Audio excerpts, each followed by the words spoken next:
Olá, que bom ter você aqui acompanhando essa série de estudos sobre a mesa com Jesus.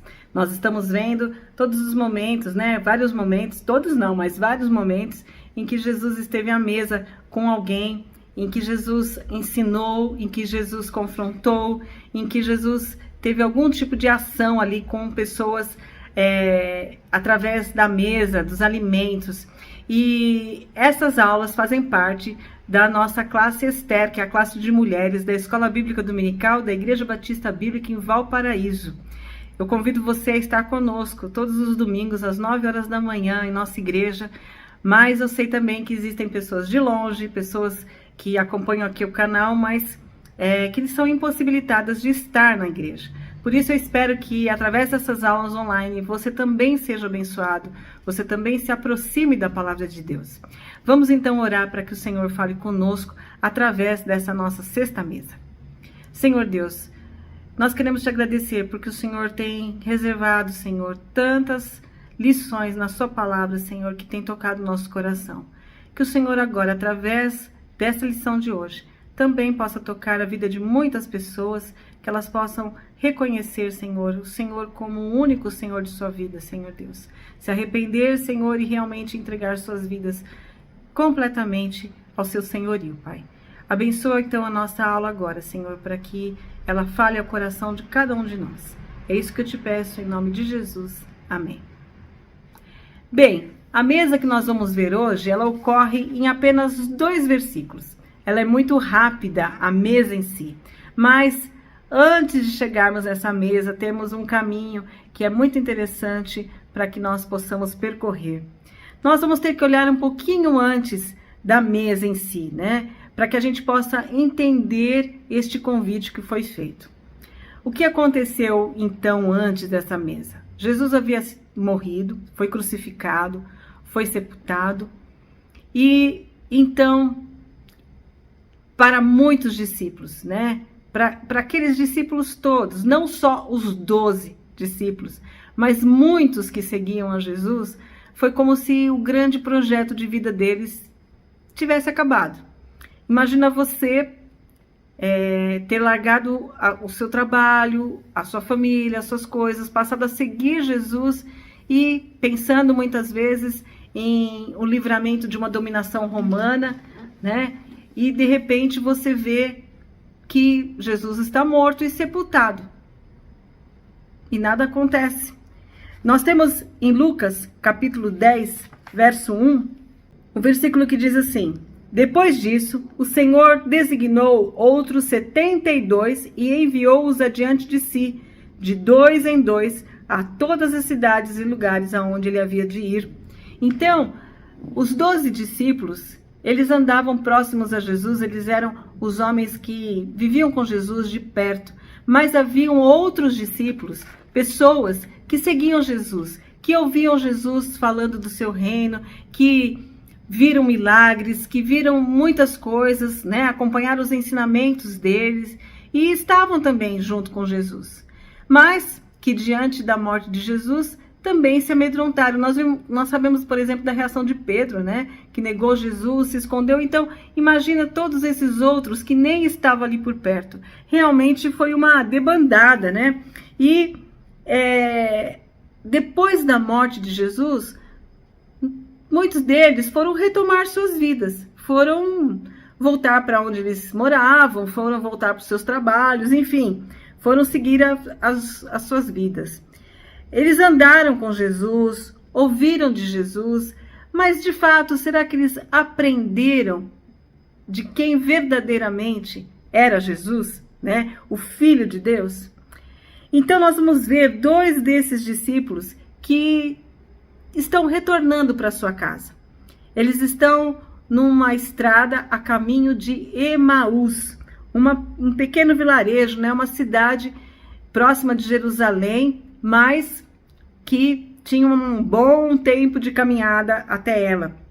Depois de 3 dias dessa morte de Jesus, vendo que nada estava acontecendo, porque os judeus consideravam que 3 dias depois que a pessoa morria, sua alma saía do corpo, né? Então ainda tinha uma esperança ali. 3 dias, quem sabe alguma coisa acontece, quem sabe Jesus de repente aparece, né? Uma coisa estrondosa, mas nada havia acontecido. Então, depois de 3 dias, eles voltam ao normal. Em Lucas, capítulo 24, nos versos 13 a 35, nós vamos ver esse caminho de volta desses 2 discípulos para a sua cidade, para Emaús. Diz assim: neste mesmo dia, 2 deles seguiam para um povoado chamado Emaús, distante de Jerusalém, 60 estádios. Iam comentando tudo o que havia acontecido.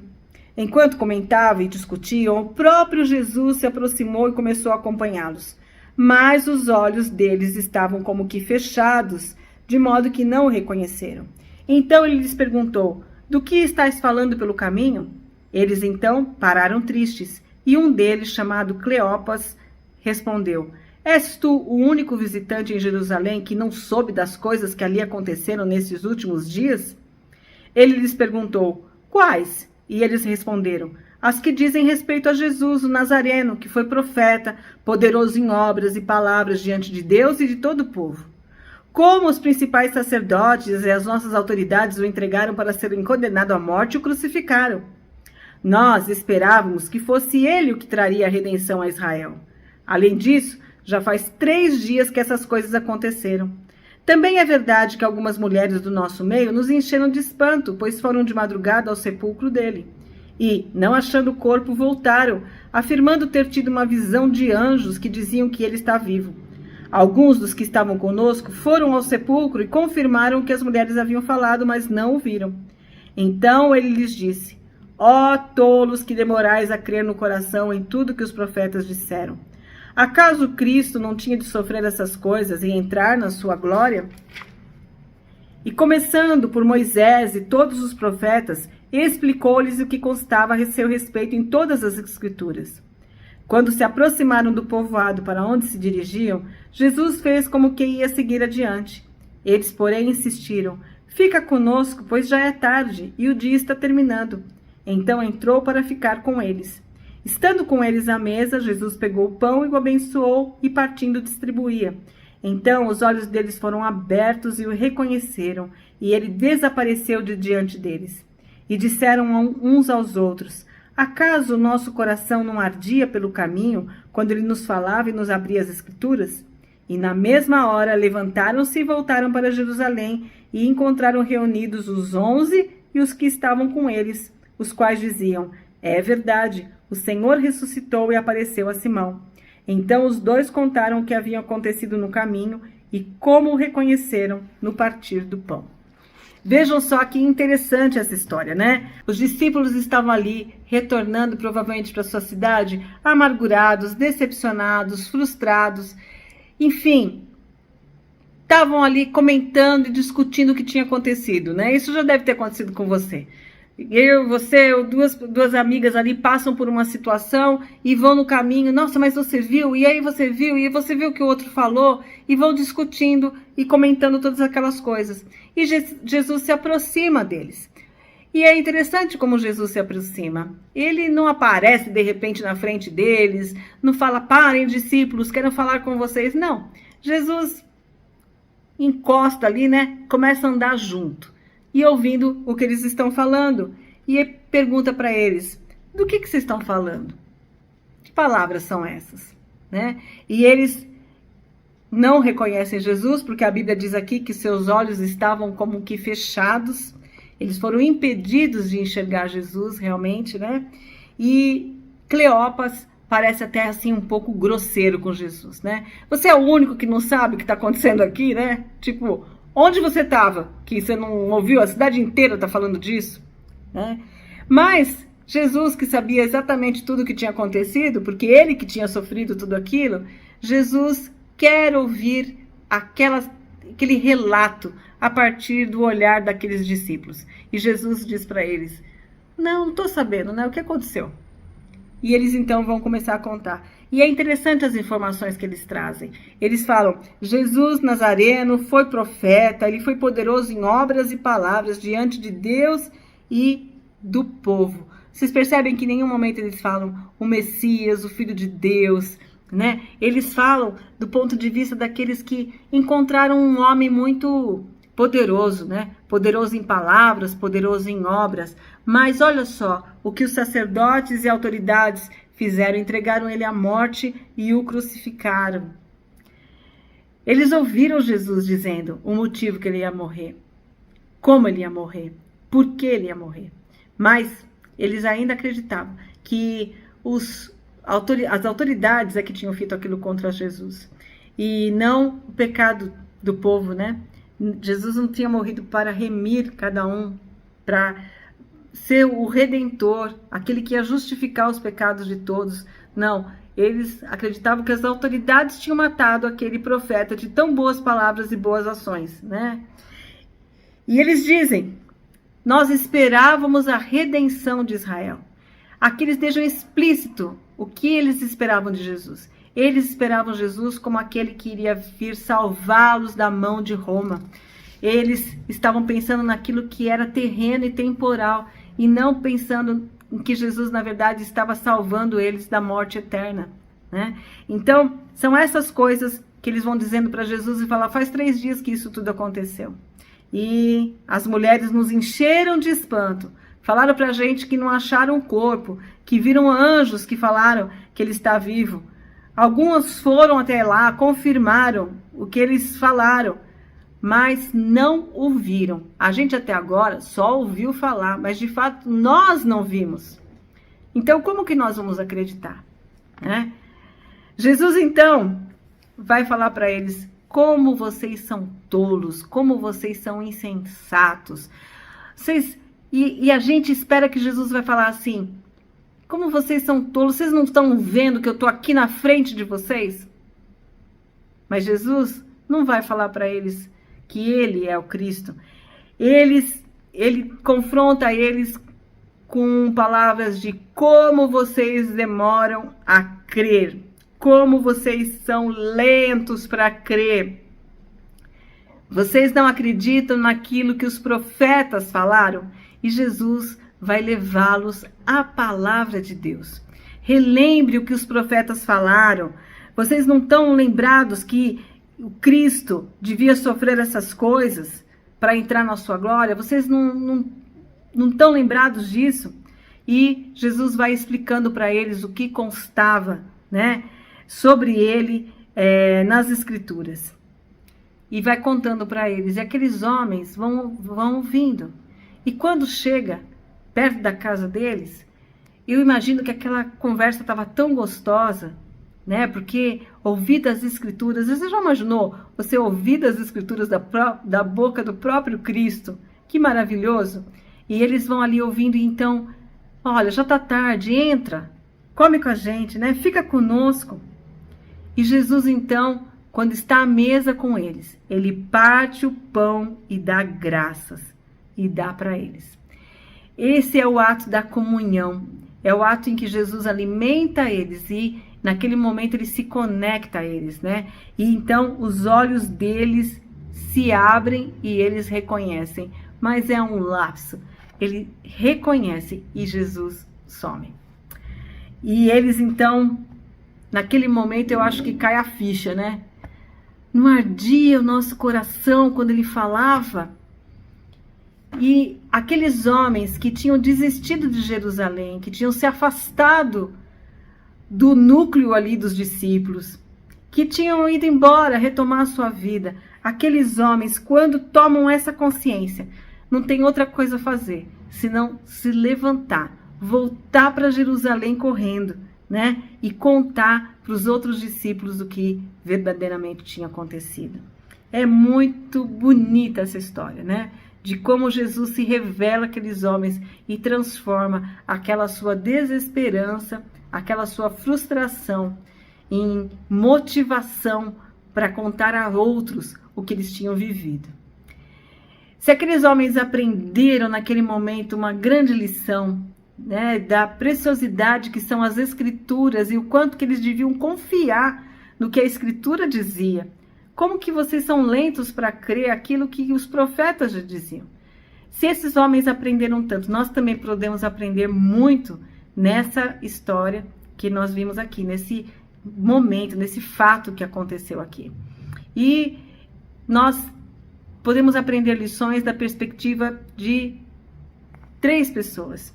Nós podemos aprender com os discípulos e as consequências que tem isso sobre aqueles discípulos, mas também nós podemos aprender com as consequências sobre os pecadores e sobre os salvos. Então, a primeira lição que nós vemos aqui é que todos caminham.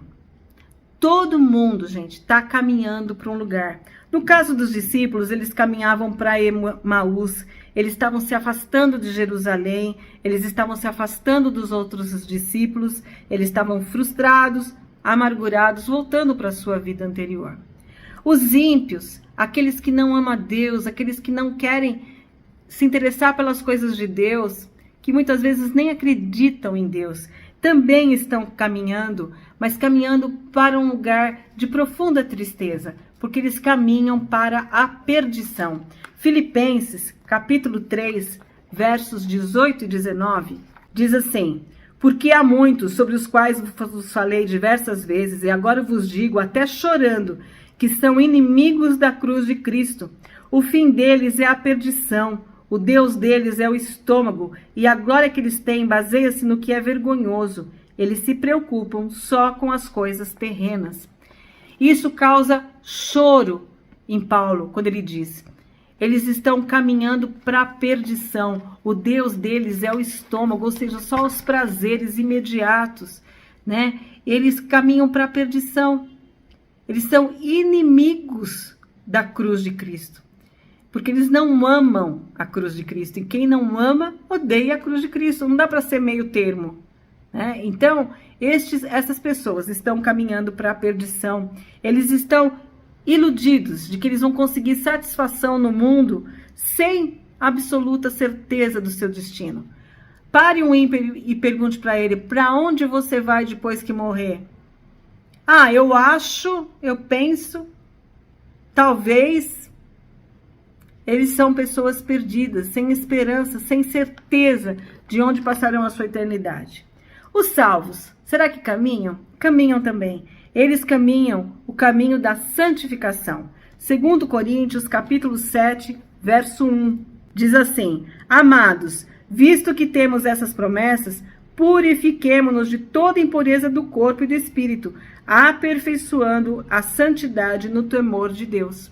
O nosso caminho é de aperfeiçoamento da nossa santidade. O Senhor Jesus, quando morreu, quando nos resgatou, quando nos justificou, Ele nos tornou santos.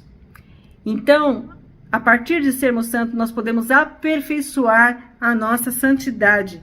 1 Pedro, capítulo 1, versículos 6 e 7 diz: nisso exultais, ainda que agora sejais necessariamente afligidos por várias provações por um pouco de tempo, para que a comprovação da vossa fé, mais preciosa do que o ouro que perece, embora provada pelo fogo, redunde em louvor, glória e honra na revelação de Jesus Cristo.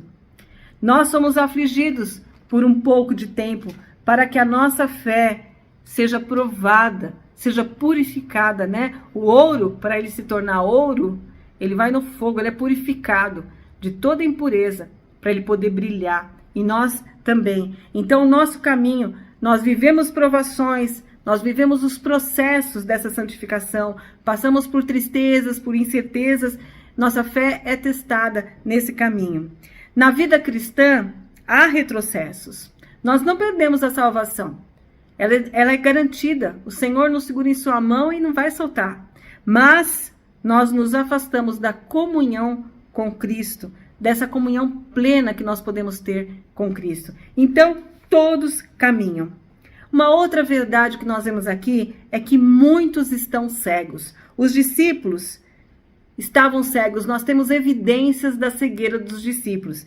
Eles não reconheciam Jesus. Eles caminharam juntos, eles ouviram Jesus sem de fato ouvir, sem guardar o que Jesus realmente falava. Então, eles estavam cegos das verdades de Jesus. Aqueles discípulos ouviram Jesus dizendo que ele era o Filho de Deus, mas eles não mencionam isso. Isso demonstra a cegueira deles. Eles apenas citam que ele era um profeta, que ele fazia milagres, mas eles não falam que ele era o Filho de Deus. Eles, aqui, nós vemos que estavam presos ao passado. Eles ainda estavam presos na sexta-feira da crucificação. Mataram Jesus. Acabaram com Jesus, acabaram com o nosso projeto, né? Mas eles não avançaram na mensagem de Jesus. Eles não olhavam para o futuro. Eles não se viam como testemunhas de Jesus. Eles estavam presos no seu passado. Eles tinham uma expectativa errada. Isso demonstra o quanto que eles estavam cegos. Eles esperavam um remidor de Israel. E não era isso que Jesus tinha ensinado para eles. E nós vemos que eles estavam cegos, porque eles estavam voltando para a sua antiga vida. Existem também evidências de que os ímpios estão cegos. Efésios capítulo 4, verso 18, diz assim: obscurecidos no entendimento, separados da vida de Deus pela ignorância e dureza do coração. Os ímpios estão cegos, eles estão obscurecidos no entendimento, o seu entendimento está escuro, não tem clareza, não tem luz, eles não enxergam as coisas espirituais, né? Pela ignorância e dureza do seu coração. Então, os ímpios também são cegos, porque eles não reconhecem a Jesus, nem mesmo na manifestação da natureza, na vida da humanidade, né? Os céus declaram, os céus manifestam a glória de Deus. Então, ainda que ninguém tivesse contado a eles, eles poderiam enxergar Deus. Romanos capítulo 1, verso 20. Pois os seus atributos invisíveis, seu eterno poder de verdade, são vistos claramente desde a criação do mundo e percebidos mediante as coisas criadas, de modo que esses homens são indesculpáveis. Não existe essa coisa de, eles não ouviram. Porque Deus se manifesta através até mesmo da sua criação. Ele se mostra ao homem, né? E por isso são indesculpáveis. Eles demonstram que são cegos porque vivem na amargura, na insatisfação. Eles ouvem e não creem. Eles estão presos a uma vida pecaminosa. E nós podemos ver que os ímpios, eles têm uma expectativa de que eles mesmos é que traçam o seu destino. A vida está nas mãos deles. Eu é que defino, né, o caminho, o que vai dar comigo, se eu vou ter vitória, pensamento positivo, aí eu conquisto todas as coisas. E essa é uma expectativa totalmente tola, é de alguém realmente cego. E será que os salvos também podem ficar cegos? Jeremias capítulo 7, verso 23 e 24. Diz assim: mas lhe ordenei isso, dai ouvidos à minha voz, e eu serei o vosso Deus, e vós sereis o meu povo. Andai em todo o caminho que eu vos ordenar, para que vos corra tudo bem. Mas não ouviram, nem prestaram atenção, antes andaram nos seus próprios conselhos, no propósito do seu coração perverso. Andaram para trás e não para adiante. Então, os salvos também podem ter essa evidência de cegueira, né? Quando eles não reconhecem a Jesus e a sua soberania sobre todas as coisas. Quando eles não entendem que é Jesus quem domina tudo. Quando nós, como salvos, podemos demonstrar que estamos cegos. Quando nós andamos com Jesus, nós ouvimos pregações, nós ouvimos estudos. No entanto, de fato, nós não cremos na vida que Cristo nos oferece a desfrutar. Nós caminhamos com Jesus, nós ouvimos as pregações, mas tudo isso não transforma a nossa forma de viver. Nós não desfrutamos daquilo que Jesus tem para nós. Nós ficamos presos ao passado, nós cultivamos mágoas, nós cultivamos amargura, nós ficamos acariciando nossas cicatrizes, né? Isso demonstra uma cegueira, porque não é essa vida que Jesus nos oferece.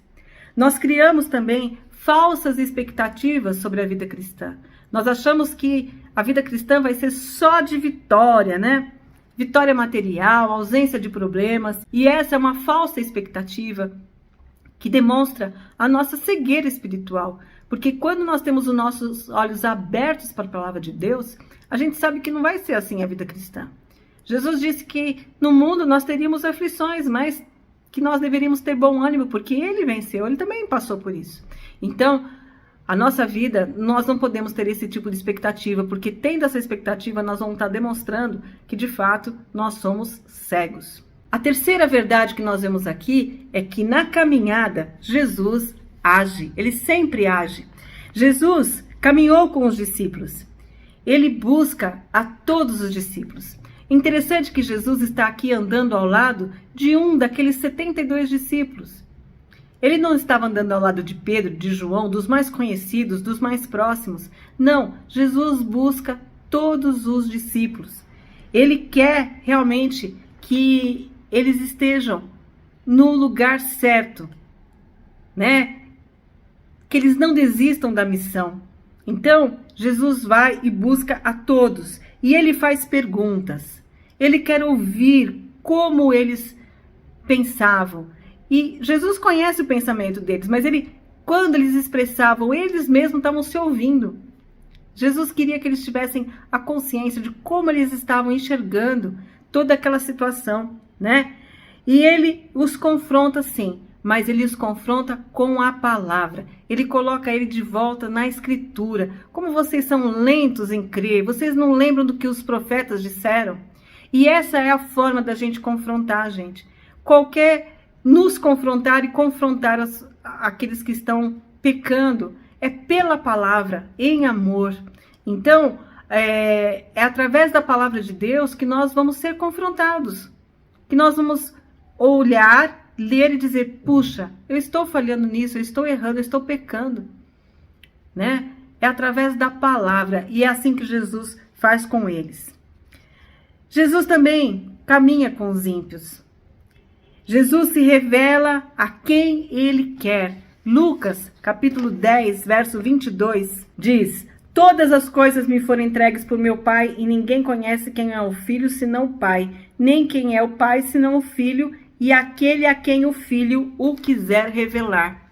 Então, Jesus abre os olhos dos ímpios, que ele quer, ele escolhe aqueles que ele quer resgatar, né? É a vontade dele, se revela realmente a quem ele quer. E ele usa instrumentos para que a sua palavra chegue a essas pessoas. Ele quebra as convicções dessas pessoas, as suas certezas, através das palavras de pessoas, através de diversos instrumentos. Hoje nós temos aí a internet, televisão, a gente tem outdoor, às vezes uma pessoa é confrontada por um versículo que alguém entrega, uma situação corriqueira que muitas vezes você não entende nem como que aquilo chegou, mas são instrumentos de Deus para confrontar essas pessoas, para provocar nelas o arrependimento, para elas serem resgatadas pelo Senhor.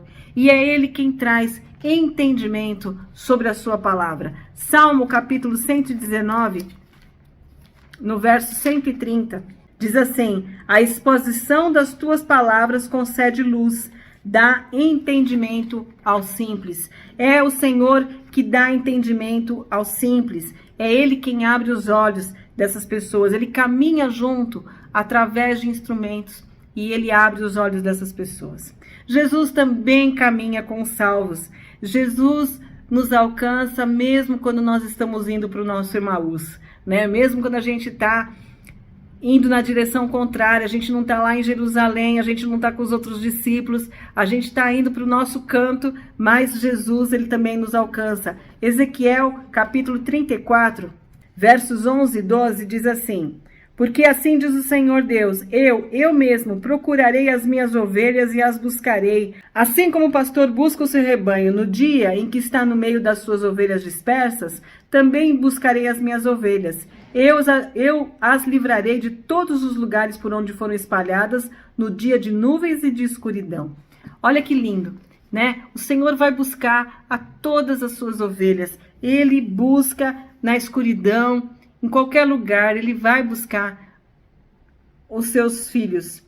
E ele quer nos ouvir. Ele também nos faz perguntas e ele gosta de nos ouvir, né? Muitas vezes a gente fala assim, nem vou orar sobre isso, Deus já sabe, Jesus já sabe. Ele quer ouvir você falar, e quando você falar, o melhor vai acontecer, você vai se ouvir. E é tão interessante quando a gente ouve certas coisas que a gente fala, nossa, que coisa ridícula isso. Deus já vai tratando a gente ali na oração, né? Então, nós devemos realmente falar com o Senhor tudo aquilo que está no nosso coração. E Ele nos confronta com a sua palavra. Segundo Timóteo, capítulo 3, versos 16 e 17. Toda a escritura é divinamente inspirada e proveitosa para ensinar, para repreender, para corrigir, para instruir em justiça, a fim de que o homem de Deus tenha capacidade e pleno preparo para realizar toda boa obra. Então, a escritura, ela serve para tudo isso, para nos ensinar, para nos repreender, para nos confortar. E é assim que o Senhor fala conosco, através da sua palavra. Ele caminha conosco e Ele fala conosco, Ele age, né, nessa caminhada que Ele faz conosco. E a última verdade que nós temos aqui nessa história é que na comunhão com Jesus à mesa, os nossos olhos se abrem. Os nossos olhos se abrem quando nós reconhecemos que Ele é o pão da vida. Existem evidências de que os olhos dos discípulos foram abertos, que eles passaram a enxergar. Primeiro, a primeira coisa que eles fazem é reconhecer o impacto que as escrituras tiveram sobre eles. Puxa, não ardia o nosso coração quando ele falava com a gente sobre as escrituras? Quando ele estava lá falando, ardia o nosso coração. Então, aí nós vemos que eles passaram já a enxergar, porque eles enxergaram o efeito que as escrituras tinham sobre o coração deles. Eles também mostram que eles passaram a enxergar, porque a primeira coisa que eles querem fazer é voltar para Jerusalém. É voltar para lá, para o ponto onde Jesus tinha deixado eles, né? Para junto dos outros discípulos, para realmente começarem a realizar a obra que Jesus tinha para eles. E mais uma evidência de que eles estavam enxergando é que eles foram contar para os outros. Uma coisa tão maravilhosa daquela não podia ficar só para eles. Eles precisavam contar e foi isso que eles foram fazer. Existem evidências que demonstram também quando os ímpios passam a enxergar. Quando os ímpios são salvos, né? Eles passam a enxergar. Eles passam a compreender a Escritura. Não entendia nada que a Bíblia falava e de repente aquilo tudo começa a ficar tão mais claro. Por quê? Porque Jesus abriu os olhos, né, do ímpio. Eles se convertem de seus maus caminhos. O ímpio que passa a enxergar não permanece fazendo as mesmas coisas. A sua vida é transformada. Não é de um dia para o outro. Muitas vezes a gente cobra das pessoas uma mudança vertiginosa de um dia para o outro. Não, é o caminho da santificação. Vão abandonando as suas práticas, vão deixando aquelas coisas de lado, porque o Espírito Santo que passa a habitar neles vai tocando o seu coração e dizendo, isso não agrada a Deus, solta disso, né? E a sua vida vai sendo transformada. Essa é mais uma evidência de que eles passam a enxergar. Na comunhão com Jesus, nós podemos perceber que os ímpios estão enxergando, porque eles desejam uma vida em comunhão e compartilhar a mensagem. Não é na igreja batista, não é na igreja presbiteriana, não é... Mas aquele que tem os seus olhos abertos, ele busca estar com outros irmãos. Outros que também enxergam, porque ele quer enxergar mais.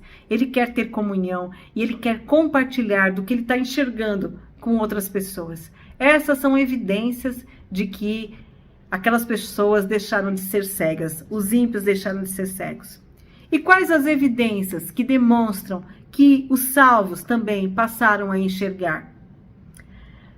Quando o salvo passa a enxergar plenamente, ele tem fome da palavra de Deus. Ele quer ser alimentado. Ele quer ouvir mais de Deus. Ele tem desejo pela palavra de Deus. Nós passamos a enxergar as circunstâncias que vivemos como instrumentos de Deus para realizar seus planos. Quando os nossos olhos são abertos, a gente começa a entender a soberania de Deus. A gente começa a ver Deus agindo em todas as circunstâncias. A gente começa a ver que tudo é plano de Deus.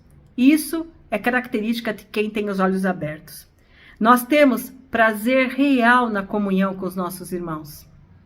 É gostoso estar juntos. É gostoso realizar algo juntos.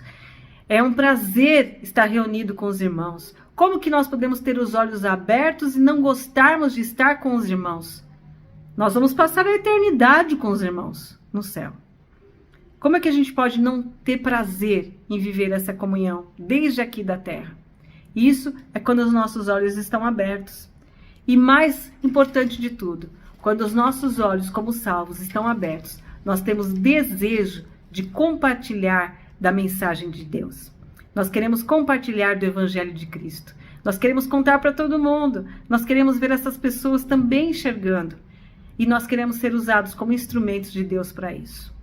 Então, eu espero que se você hoje estiver aí, andando para o seu Emaús, que o Senhor chegue do seu lado, com a sua palavra, confronte você, e você então tenha os seus olhos abertos e diga, uau, realmente, quando ele falava, meu coração ardia, e você tenha o desejo de voltar à comunhão, de voltar a compartilhar da palavra de Deus.